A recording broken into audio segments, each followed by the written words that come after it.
اچھا، اس پہ بہت سے سوالات ہیں. میں سیاسی نقطہ نگاہ سے دیکھوں تو صرف اپوزیشن کو جیلوں میں ڈالنا انصاف نہیں ہے، مساوات بھی نہیں ہے، اور ٹرانسپیرنسی کے بھی تقاضوں کے منافی ہے، انصاف کے بھی تقاضوں کے منافی ہے. اور ریاست مدینہ میں تو یہ تھا کہ وہ چاہے اپنی بیٹی ہو اس کے لیے بھی وہی سزا ہے جو باقیوں کے لیے. تو وہ چیزیں مجھے نظر نہیں آتی. لیکن میں اس گفتگو کو سیاست میں لانے کی بجائے ایک اور بڑا بگر ایشو ہے جس میں آپ دونوں سے رائے چاہتا ہوں. ویسے مجھے بھی اس پر کچھ کہہ رہے تھے. جی کہیے.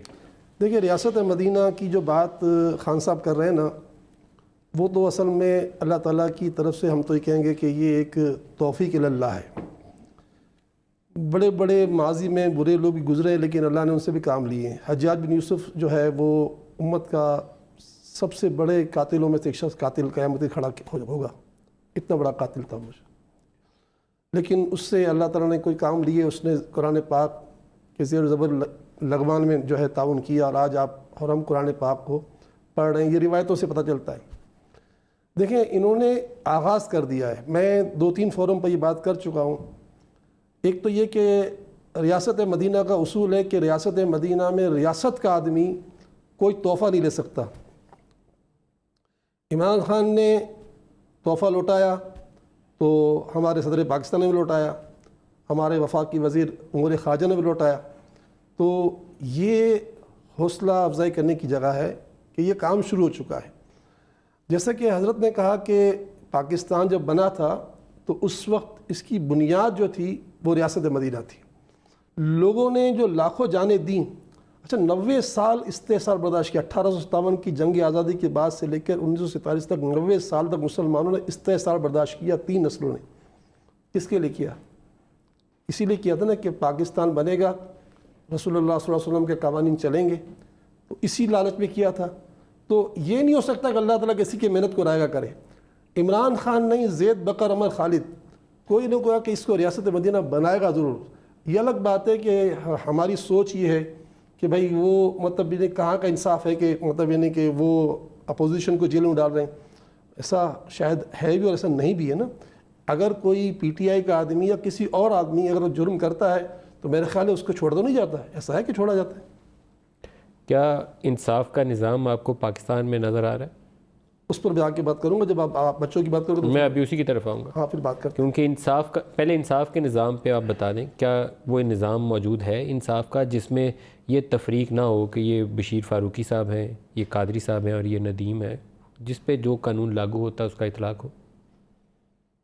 یہ اس سوال کا جواب اس میں آ جائے گا. وہ مشہور و معروف مقولہ ہے مولا کائنات مولا علی مشکل کشا علی المرتضیٰ شیر خدا کا، کہ بغیر اسلام کے ریاست چل سکتی ہے، بغیر عدل کے ریاست نہیں چل سکتی. جب عمران خان صاحب سے میری پہلی ملاقات ہوئی تھی تو میں ان کو 3 باتیں کہنا چاہتا تھا. میں 2 بات کر سکا. پھر تیسری بات میں نے صدر پاکستان صاحب نے کی. میں نے ان سے کہا کہ آپ کی پارٹی کا نام انصاف ہے. بہت بڑی تعداد میں جو لوگ جو ہے جیلوں میں پڑے ہوئے بے قصور، اس کا کیا ہو؟ تو انہوں نے اسی وقت کہا کہ میں اس پر کام کروں گا، ابھی کروں گا. تو جناب اللہ انہوں نے اس پر کام کر کے دکھایا. برا مت لگائیے گا، میں نے پی ٹی آئی کو ووٹ نہیں دیا ہے، میں پی ٹی آئی کا آدمی نہیں ہوں. لیکن اگر سورج کی روشنی کو روشنی مانا جائے نا تو یہ اچھی بات ہے. انہوں نے پاکستانی جو تڑپ رہے تھے دنیا کے ملکوں میں، انہوں نے وہاں جا کر پاکستانیوں کو آزاد کروایا. خود پاکستان میں اس مرتبہ جو رمضان شریف آئی ہے، کیونکہ میرے بورڈ میں ایک شخص ایسا ہے جو اس مطلب کہنے کہ جیل کا ایک ذمہ دار ہے. اس نے مجھے بتایا کہ ہمیں چیف سیکرٹری نے 1,30,00,000 روپے دیے. جن جن پر چھوٹے جرمانے تھے ہم نے سب جو ہے مطلب کو فارغ کیا. اور جو آج میری جیل میں ایک بھی فرد ایسا نہیں ہے کہ جو جرمانے پر روکا ہو. تو ایسا نہیں ہے. مطلب کہنے کا یہ کہ اب اگر ہم دیکھتے ہیں کہ اگر ایک شخص کوشش کر رہا ہے تو اس کی حوصلہ افزائی کرنی چاہیے. یہ بالکل طے شدہ بات ہے کہ ریاست مدینہ یہی کہتی ہے کہ بیٹی بھی اگر جرم کرے تو اس کے ہاتھ کاٹ دیے جائیں. جو میرے آقا نے فرمایا، اگر میری بیٹی فاطمہ بھی کام کرتی تو میں ہاتھ کاٹ دیتا. تو میں نہیں سمجھتا کہ یہ اس ڈگر پر دیکھیں راتوں رات سب کچھ نہیں ہوتا، آہستہ آہستہ یہ کام ہو رہا ہے. لیکن یہ آپ کو اطمینان ہے کہ اس راہ پہ چل پڑے؟